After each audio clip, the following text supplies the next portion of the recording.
بسم اللہ الرحمن الرحیم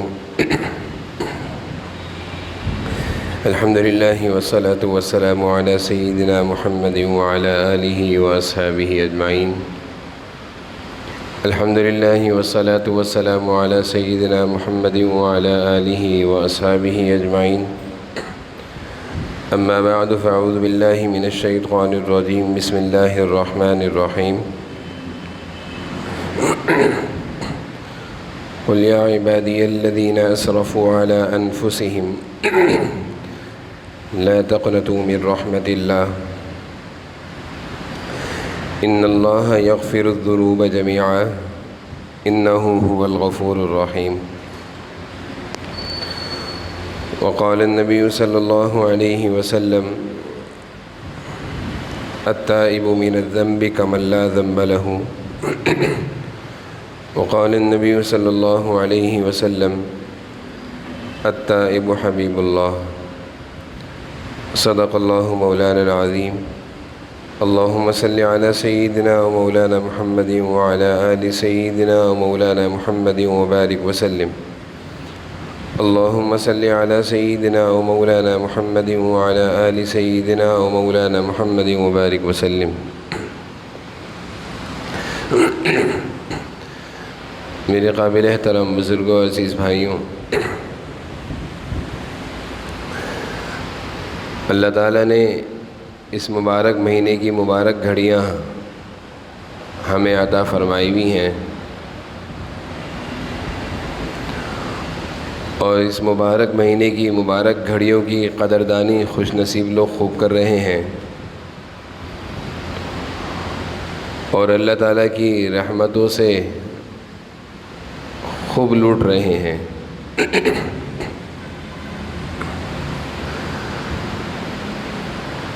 اللہ تعالیٰ نے یہ مہینہ قرآن کریم میں اس کے مقصد کو بیان کرتے ہوئے ارشاد فرمایا ہے کہ تمہیں ہم اپنا بنانا چاہتے ہیں، اپنے محبوب، اپنے دوستوں میں ہم شامل کرنا چاہتے ہیں۔ تو خوش نصیب انسان ہے کہ جس نے رمضان کے مہینے کے مقصد کو سمجھا اور اپنی اس نے جان توڑ کوشش لگا دی اللہ کو راضی کرنے میں، اللہ کو منانے میں۔ بس اوقات انسان جب کسی اچھے کام کے کرنے کی طرف بڑھتا ہے تو اس کو مایوسی اور نا امیدی پیچھے دھکیل دیتی ہے، اور اس کے ذہن میں یہ خیال آتا ہے کہ میں تو اتنا گنہگار ہوں، میں یہ کیسے کام کروں، میں تو اتنا برا ہوں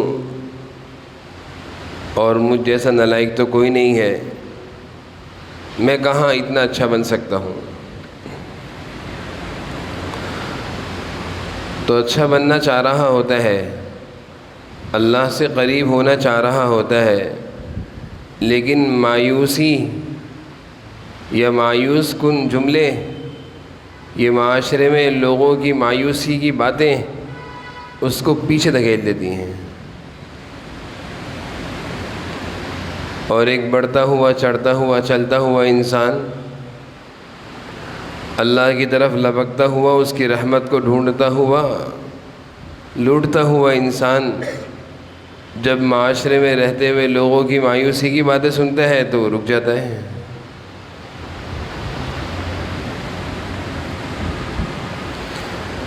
قرآن کریم کی ایک آیت، اس کا نزول اس وقت ہوا جب کہ حضور اکرم صلی اللہ علیہ وسلم نے بہت سارے ایسے لوگوں کو اسلام کی دعوت دی جن کی زندگیاں زمانہ کفر میں بہت زیادہ جہالت میں اور نافرمانیوں میں اور بڑے بڑے گناہوں میں گزری تھیں۔ جب آپ صلی اللہ علیہ وسلم نے ان کو جا کر کہا اسلام قبول کر لو، تو وہ کہنے لگے اسلام قبول کر لیں گے، لیکن یہ تو بتائیں کہ گزشتہ زندگی میں ہم نے اتنے بڑے بڑے گناہ کیے ہوئے ہیں، اس کا کیا ہوگا؟ ہم نے تو شراب بھی پی ہے، بہت پی ہے، ہم نے تو لوٹ مار بھی بہت کی ہے، قتل و غارت گیری بھی بہت کی ہے، تو اس گزری زندگی کے بداعمالیوں کا کیا ہوگا؟ آپ صلی اللہ علیہ وسلم نے کچھ دیر خاموشی کا اظہار فرمایا، خاموشی اختیار فرمائی، اور حضرت جبرائیل علیہ السلام اللہ تعالیٰ کی طرف سے آیتیں لے کر اتر گئے۔ قل یا عبادی الذین اسرفوا علی انفسہم لا تقنطوا من رحمت اللہ۔ اے نبی، آپ میرے ان بندوں سے کہہ دیجئے، ابھی وہ بندے اسلام میں داخل نہیں ہوئے ہیں، ابھی انہوں نے گناہوں سے توبہ نہیں کی ہے، ابھی صرف ارادہ کا اظہار ہے، وہ بھی ایک شرط کے ساتھ ہے کہ گزشتہ گناہوں کا کیا ہوگا۔ لیکن رب العالمین کا رحم اور کرم دیکھیے کہ توبہ اور استغفار کے ارادے پر کہہ رہے ہیں یا عبادی، اے میرے بندے، اپنے بندہ کہہ کر پکار رہے ہیں کہ میرے بندوں سے میرا یہ پیغام ان کو سنا دیجیے، اسرفوا علی انفسہم لا تقنطوا من رحمت اللہ۔ اگر زندگی گناہوں میں گزری ہے تو مایوس کیوں ہوتے ہو اللہ کی رحمت سے؟ اپنے گناہوں کو بڑا کیوں سمجھتے ہو اللہ کی رحمت سے؟ ان اللہ یغفر الذنوب جمیعا، وہ تو سارے گناہوں کو معاف کر دیتا ہے۔ انہ هو الغفور الرحیم، اس کی صفت ہے، تم اپنے گناہوں کو اس کی رحمت سے بڑا سمجھ رہے ہو۔ حضور صلی اللہ علیہ وسلم نے یہ آیت ان لوگوں کو سنائی تو ان کی امید کی کرنیں جاگ گئیں۔ اللہ اپنے بندوں کو اپنے سے جوڑتے ہیں، توڑتے نہیں ہیں۔ چنانچہ بڑے بڑے کفار اس آیت کے نزول کے بعد اسلام میں داخل ہو گئے۔ لا تقنطوا من رحمت اللہ، میرے بندوں سے کہیں مجھ سے مایوس مت ہو۔ تو یہ رمضان کی مبارک اور مقدس ساعتوں میں بعض دفعہ بندہ پتہ نہیں کس درد دل کے ساتھ اپنی شرمندگی اور ندامت اور گناہوں پر پتہ نہیں کون سے ایک آنسو گراتا ہے، اور زبان سے پتہ نہیں کیا ٹوٹے پھوٹے جملے نکالتا ہے کہ اللہ تعالیٰ کو اس کا اتنا سا آنسو اور وہ ٹوٹے پھوٹے جملے پسند آ جاتے ہیں، اور اس کی گزری زندگی پر اللہ تعالیٰ معافی کا قلم چلا دیتے ہیں، معاف فرما دیتے ہیں، اپنا بنا لیتے ہیں۔ اور بندوں کے لیے، ہمارے لیے بہتری اور عافیت اللہ کی رحمت کے سائے میں ہے۔ بیٹا کتنا ہی نافرمان ہو، اس کو سکون اماں ابا کی گود میں آ کر ملے گا۔ وہ کتنا ہی اماں ابا سے دور بھاگے، لیکن ماں باپ پیغام بھجواتے ہیں کہ بیٹے سے کہو آ جاؤ، کوئی بات نہیں، معاف کر دیں گے۔ جب تک بیٹا باہر ہوتا ہے، کبھی ہوٹلوں پہ کھانا کھا رہا ہوتا ہے، کبھی دوستوں میں بیٹھ کر اپنا وقت ضائع کر رہا ہوتا ہے، پاس کر رہا ہوتا ہے، لیکن وہ خود بھی بے سکون ہوتا ہے۔ جب اپنے ماں باپ سے آ کر معافی مانگتا ہے، پاؤں پکڑتا ہے، تو وہ کہتا ہے مجھے سکون مل گیا۔ وجہ اس کی صرف یہ ہے کہ اس کی زندگی میں سکون اس کے ماں باپ کے قدموں میں ہی تھا۔ یہی حال بندے کا ہے۔ ہم اپنے اللہ سے جتنا بھی دور ہو جائیں، جتنے بھی مایوس ہو جائیں، کتنی ہی ہم غلطیاں گناہوں کو کر کر کہاں نکل جائیں، نہ زمین سے نکل سکتے ہیں، نہ آسمان سے، نہ اللہ کے دائرۂ حکومت سے، نہ دائرۂ اختیارات سے۔ لمن الملک اليوم للہ الواحد القہار، کہیں نہیں نکل سکتے ہم، آنا اسی کے پاس ہے، آنا اسی کے پاس ہے، تو پھر آنے میں دیر کس بات کی ہے؟ یہ مبارک ساعتیں، یہ مبارک گھڑیاں اگلے سال کس نے دیکھی ہیں؟ کس کو پتہ ہے کہ اگلے سال کا رمضان مجھے ملے گا؟ کس انتظار میں ہے؟ صبح ہوتی شام کے انتظار میں کہ شام میں نفل پڑھ کے توبہ کروں گا؟ شام کس نے دیکھی ہے؟ شام ہوتی صبح کا انتظار ہے کہ صبح اٹھ کے توبہ کروں گا؟ صبح کس نے دیکھی ہے؟ زندگی کا پتہ نہیں ہے۔ اس اللہ سے جتنا دور رہیں گے اتنے بے چین بھی ہیں، پریشان بھی ہیں، مایوس بھی ہیں، نا امید بھی ہیں، مسائل کا شکار بھی ہیں، پھر بھی اس کے قدموں میں نہیں آتے، اس کے در پہ نہیں آتے۔ لا تقنطوا من رحمت اللہ، اللہ اپنے بندوں کو اپنی رحمت سے جوڑتے ہیں، مایوس نہیں کرتے۔ حضرت موسیٰ علیہ السلام نے اللہ تعالیٰ سے کہا کہ اللہ، جب آپ کا عبادت گزار بندہ آپ کو پکارتا ہے تو آپ کیا کہتے ہیں؟ کہ لبیک، لبیک کہہ کر جواب دیتا ہوں، اے میرے بندے۔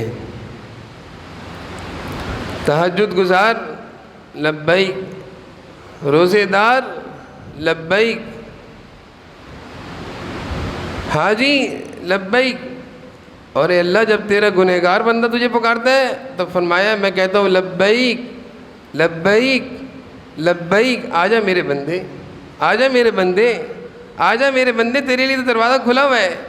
یہ مبارک رمضان کی ساعت ہے، یہ راتوں کو اللہ کی طرف سے صدائیں کہ میں تو معاف کرنے کے لیے تیار ہوں، تم کیوں دور بھاگ رہے ہو؟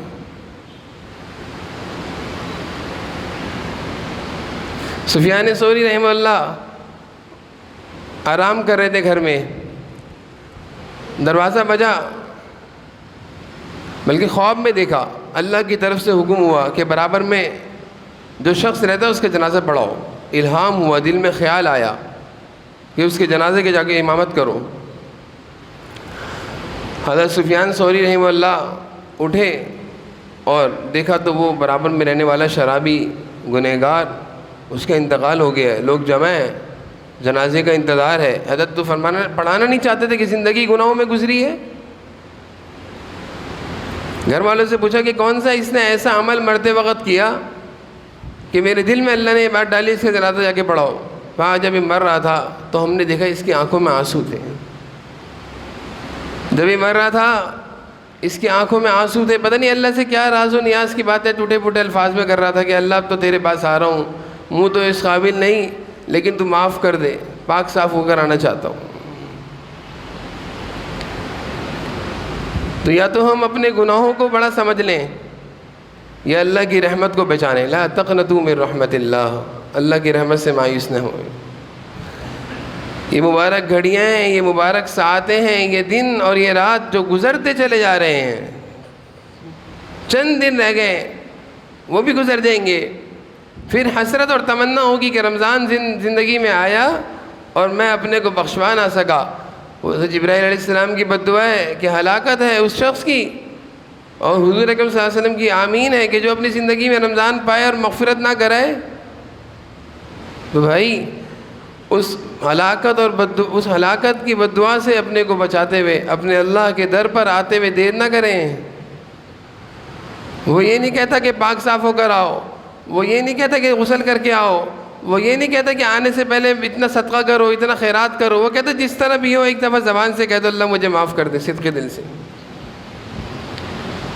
بخاری شریف میں جناب نبی کریم صلی اللہ علیہ وسلم اپنے صحابہ کو واقعہ سنا رہے ہیں اور اپنے صحابہ کو امید دلا رہے ہیں، اپنے رب سے جوڑ رہے ہیں۔ بس اوقات انسان اللہ سے بندوں کو توڑتا ہے جملوں سے، جیسے میں نے شروع میں عرض کیا کہ مایوس کن باتیں، تم چلے اب تک تو تمہاری زندگی ایسی تھی، اب تمہیں سوجی نماز کی۔ تو جناب نبی کریم صلی اللہ علیہ وسلم ارشاد فرماتے ہیں کہ ایک شخص تھا جس نے 99 قتل کیے تھے، بنی اسرائیل میں ایک قاتل تھا، 99 لوگوں کا قاتل تھا۔ ایک قتل اللہ فرما رہے ہیں ساری انسانیت کا قتل ہے۔ اس نے 99 قتل کیے، 99 دفعہ انسانیت کو قتل کیا۔ پتہ نہیں چلتا کہ کون سی گھڑی ہے، انسان کو پتہ نہیں چلتا کہ کون سی گھڑی اس کے حق میں بہتر آ جائے۔ اس نے کسی کو حقیر نہیں جاننا چاہیے، ہم اس کو حقیر جانتے ہیں، ہو سکتا ہے وہی اللہ کے ہاں مقبول محبوب بن جائے، کس گھڑی اللہ کی طرف سے فیصلہ ہو جائے۔ وہ فاحشہ بدکار عورت زندگی بدکاری میں گزاری، صرف ایک پیاسے کتے کو پانی تو پلایا تھا، اللہ نے اس کو جنت دے دی، اللہ نے اس کو جنت دے دی۔ اس کو بھی نہیں پتا کون سی گھڑی کون سا عمل میرا ایسا ہوگا کہ اللہ مجھے اپنا بنا لیں گے، اس نے اس نیت سے تھوڑی پلایا تھا۔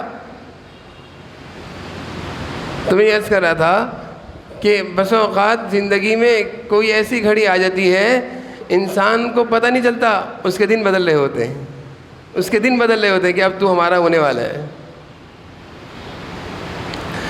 تو یہ 99 شخصوں کا قاتل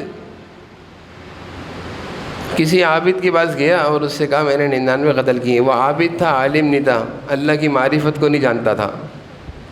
اس نے کہا 99 قتل کیے، تیری کہاں مغفرت ہوگی؟ اس نے کہا چل تجھے بھی قتل کر کے 100 پورے کرتا ہوں. حدیث میں آتا ہے کہ اس نے اس کو بھی قتل کر دیا اور 100 انسانوں کا قاتل. لیکن اب بھی اللہ کی رحمت سے یہ مایوس نہیں ہے. پھر یہ کسی کے پاس گیا اور کہا، وہ عالم تھا، اس سے جا کر کہا کہ میں نے زندگی میں 100 قتل کیے، 99 قتل تو عام لوگوں کے کیے، ایک تو میں نے عابد کو بھی قتل کر دیا. اب میری بخشش ہے، میں معاف ہو سکتا ہوں، اللہ مجھے معاف کریں گے، یا میں ایسے ہی رہ جاؤں، جہنم کی طرف کا راستہ پکڑوں؟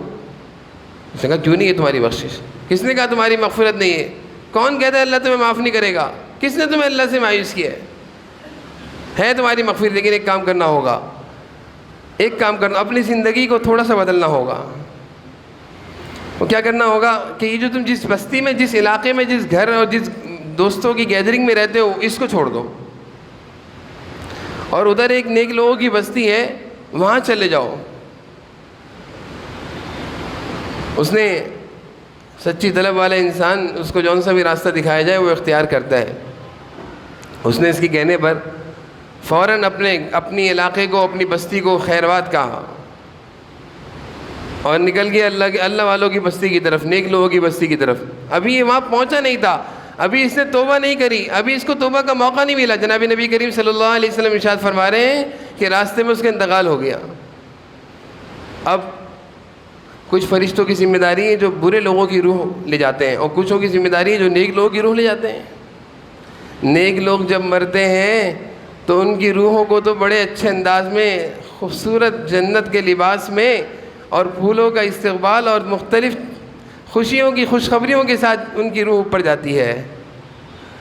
اور جب بد مرتا ہے تو اس کی روح کو کھینچ کر لے جایا جاتا ہے، وہ چیختا ہے، اس کی چیخ ہم نہیں سنتے. ان بہاروں کا یقین جب یہ آنکھیں بند ہوں گی پھر آئے گا. ابھی نہیں پتا کہ نیک آدمی کی موت کتنی پیاری ہوتی ہے. بلال مر رہے تھے تو خوش ہو رہے تھے کہ میں جو خوشی ہے اپنے حضور صلی اللہ علیہ وسلم سے جا کر ملوں گا. اور کوئی برا مرتا ہے، بد آدمی مرتا ہے، دنیا دار، تو مرنے کو چاہتا ہی نہیں کہ میں مروں. تو دونوں طرح کے فرشتے آ گئے. اب نیک لوگوں کی روح لینے والے فرشتے وہ لے جانا چاہ رہے ہیں، وہ برے روحوں کے والے ہو گیا، آپس میں مباحثہ ہو گیا. نیک لوگ کہہ رہے ہیں، جو نیک فرشتے تھے جو نیک لوگوں کی روح لے جاتے تھے، وہ کہنے لگے اس نے ایک اچھے راستے کی طرف چل پڑا ہے، توبہ نہیں کری، چل تو پڑا تھا، اس لیے ہم اس کو جنت میں لے جائیں گے. اور وہ فرشتے جو برے لوگوں کی روحیں جمع کرتے ہیں، انہوں نے کہا نہیں، اس نے ابھی توبہ نہیں کری، اس کو ہم جہنم میں لے جائیں گے. 100 کا قاتل ہے، توبہ کا کری ہے اس نے، ابھی تو چلا تھا نیک لوگوں کی طرف، پہنچا تھوڑی تھا. اللہ تعالیٰ نے ایک فرشتے کو، حدیث میں آتا ہے، بخاری شریف کی روایت ہے، ایک فرشتوں کو انسانی شکل میں فیصلہ کرنے کے لیے بھیج دیا کہ بھائی لڑو نہیں، ایسا کرو دونوں طرف کی زمین کی پیمائش کر لو، جس زمین سے، جس بستی سے زیادہ قریب ہو گیا وہ فرشتے لے جائیں گے. اگر یہ ابھی نکلا ہی ہے اور برے لوگوں کی بستی سے قریب ہے تو وہیں جہنم میں جائے گا، اور اگر یہ نیک لوگوں کی بستی کے قریب پہنچ گیا ہے تو یہ جنت میں جائے گا. حدیث شریف میں آتا ہے کہ اللہ تعالیٰ نے زمین کو حکم دیا، نیک لوگوں کی زمین کو، تقربنی، قریب ہو جائے اس سے. اللہ کی مہربانی دیکھیں، نیک لوگوں کی بستی کی زمین کو اللہ کہہ رہے ہیں نیک لوگوں کی بستی کو قریب ہو جا. اللہ کے لیے کیا مشکل ہے؟ اس کو زمین کو سکاڑ دیا اور اس کو قریب کر دیا. اور جو برے جس بستی سے وہ چلا تھا وہ قریب تھی، اس کو اللہ نے کہا تو اتنی دور ہو جا، تو دور ہو جائے اس سے. فرشتوں نے پیمائش کری تو نیک لوگوں کی بستی سے قریب نکلا، وہ لے کر اس کو اڑ گئے، وہ لے کر اس کی روح کو اڑ گئے اور جنت کی باہر ہے. صرف کیا تھا 3 چیزیں تھیں کہ انسان کو نہیں پتا میرے دن کب بدلنے کے آ گئے ہیں، اس کے دن بدلنے والے آ گئے تھے. او بھائی یہ رمضان، اللہ کرے ہم سب کے حق میں زندگی کی تبدیلی والا رمضان ہو، ہمارے دن بدل جائیں، خدا کرے ہماری راتیں بدل جائیں، ہمارے معمولات اور اعمال بدل جائیں. وہ جو غفلت کی زندگی گزر رہی تھی، جس میں نماز کا نہیں پتہ تھا، حقوق العباد کا نہیں پتہ تھا، ظلم، زیادتی اور ناانصافیاں تھیں، اللہ کرے وہ چھوٹ جائے، اب ایک اچھی زندگی پر آ جائیں. تو 3 کام اس کو نہیں پتا تھا میری زندگی میں باہر کے دن آ گئے. دوسرا کام اس کے اندر طلب، سچا طالب تھا. 100 کو قتل کرنے کے بعد بھی مایوس نہیں ہو رہا اپنے اللہ سے. طلب ہے، مایوسی نہیں ہے، جا رہا ہے، سفر کر رہا ہے، مایوس نہیں ہوا، طلب برقرار. اور تیسری چیز جو سب سے اہم چیز ہے جس کا حدیث میں ذکر ہے کہ اس نیک آدمی نے اس کو کہا کہ تجھے ایک کام کرنا ہوگا. جن لوگوں کی دوستیوں نے تجھے برباد کیا، قرآن کریم میں اللہ فرما رہے ہیں الاخلاء یومئذ بعضهم لبعض عدو الا المتقین. کل قیامت کے دن ساری دوستیاں دشمنیوں میں تبدیل ہو جائیں گی. جتنے دوست تھے دنیا میں، کوئی نماز سے روکتا تھا، کوئی برائیوں پہ لگاتا تھا، یہ ساری دوستیاں ایک دوسرے کو دشمنیوں کی نظروں سے دیکھیں گے. الا المتقین، ایک دوستی کل قیامت کے دن کام آئے گی، نیک دوست. نیک دوست جو نیک کاموں میں لگاتا تھا. تو حضور صلی اللہ علیہ وسلم فرماتے ہیں کہ اس عالم نے اس کو مشورہ دیا کہ سب سے پہلے تو یہ کام کر، جن لوگوں نے تجھے برباد کیا، جن کی صحبتوں میں رہتے ہوئے تیری زندگی خراب ہوئی، تیری نمازیں چھوٹیں، تیری عبادتیں چھوٹیں، تو اپنے رب سے دور اور مایوس ہوا، تو اس بستی کو چھوڑ دے. اور اس نے اس چھوڑنے میں دیر نہیں کری، سفر کر گیا. تو بھائی خدا را اس رمضان کو اپنی زندگی میں تبدیلی والا رمضان سمجھ لیں. اللہ سے ایسا مانگیں کہ بس سمجھے کہ ہو گئی میرے حق میں دعائیں قبول. اور اپنے اندر سچی طلب پیدا کر لیں کہ بس اپنے آپ کو بدلنا ہے. اللہ کے سامنے تو بھائی جانا ہے. 60 سال والا بھی جا رہا ہے، 40 سال والا بھی جا رہا ہے، منہ تو اللہ کو دکھانا ہے. 70 سال والا بھی جا رہا ہے، جانے سے کوئی نہیں روکے گا. بھاگے گا کہاں؟ کون رک سکتا ہے؟ اللہ کی ملکیت سے کہاں نکل سکتے ہیں؟ اللہ کی زمین سے، اللہ کی حکومت سے. سامنا سب نے کرنا ہے. کس منہ سے سامنا کرنا ہے؟ اس منہ کا آج دنیا میں تیار کر لیں. اس طرح اپنے رب کا سامنا کریں کہ اللہ کی طرف سے بھی بشارتیں ہوں، فرشتوں کی طرف سے بھی بشارتیں ہوں. سلام علیکم طبتم، سلام علیکم طبتم، تم پر سلامتیاں ہو، تم خوش نصیب ہو، تم نے رمضان کی مبارک ساعتوں کی قدر کر کے اپنے رب کو منا لیا تھا. آج تمہاری زندگی میں انقلاب آ گیا. اور جس ماحول اور جس گیدرنگ نے ہمیں برباد کیا ہوا ہے، ہم غفلتوں کی زندگی میں پڑے ہوئے. خدا را اپنی دوستیوں کو دیکھا کریں. بسا اوقات اچھے گھرانوں کی، اچھی فیملیوں کے اچھے نوجوان باصلاحیت گندے دوستوں، گندی گیدرنگ، گندی بیٹھک سے برباد ہو جاتے ہیں. وہ نوجوان جس کی باپ دادا نے کبھی شراب کا منہ نہیں دیکھا تھا، گندے لوگوں کے ساتھ بیٹھ کر وہ شراب پی رہا ہے. ایسا بھی سننے میں آتا ہے، آپ نے بھی سنا ہوگا. وہ نوجوان، میں حیران ہوں کہ اس کے باپ دادا بزرگوں کے خاندان کے تھے، آج اس کی زندگی غلط دوستوں کی وجہ سے غلط کاری میں پڑی ہوئی ہے، بدکاری میں پڑی ہوئی ہے. تو اچھے گھرانوں کے اچھے بچے، اچھی فیملیوں کے اچھے باصلاحیت نوجوان گندے دوستوں کے ساتھ بیٹھ کر گندی عادتوں میں پڑ جاتے ہیں، اپنی زندگی خراب کرتے ہیں. اللہ فرمانے کل یہ پچھتائیں گے. یا ویلتا لیتنی، 19 بارے کی آیت ہے، لو اتخذ فلانا خلیلا، ہائے کاش اے اللہ میں دنیا میں اس کو دوست نہ بناتا، کسی نیک کو دوست بناتا، مجھے آج فائدہ ہوتا. لقد اضلنی عن الذکر بعد جس نے مجھے برباد کیا. یہ مبارک سے آتے ہیں. رمضان کا آج آخری جمعہ ہے. ایک دن تھا رمضان آ رہا تھا اور آنے سے پہلے ہم کہہ رہے تھے رمضان کیسے گزارنا ہے، اسی ممبر پہ بیٹھ کے ہم تقریر کر رہے تھے. اور آج ہم جانے کی خبر دے رہے ہیں. استقبال بھی ہو گیا، آج جانے کی خبر ہے. لیکن ابھی بھی 3 تاخیراتیں باقی ہیں. 25ویں آج کی ہے، 27ویں اور 29ویں. ان تاخیراتوں کی بھی قدر کرنی ہے، اور رمضان کی جو بقیہ 3-4 دن ہیں ان کی ہر لمحے کی قدر کرنی ہے. تو بازار بھی بند، کاروبار بھی بند، دکانیں بھی بند، بینک بھی بند. اب تو موقع اچھا ہے، اللہ کے دروازے تو کھلے ہوئے الحمدللہ. اللہ کرے کھلے رہیں عافیت سے، اس کو بند نہ کریں. تو جب اللہ کے دروازے کھلے ہوئے ہیں اور سارے کاروبار اور کام سب کچھ بند، تو آ جائیں اپنے رب کے دروازے پر اور اپنے رب کو منائیں. اللہ تعالی ہم سب کو جو کچھ کہا سنا اس پر عمل کی توفیق نصیب فرمائے. وآخر دعوانا الحمدللہ.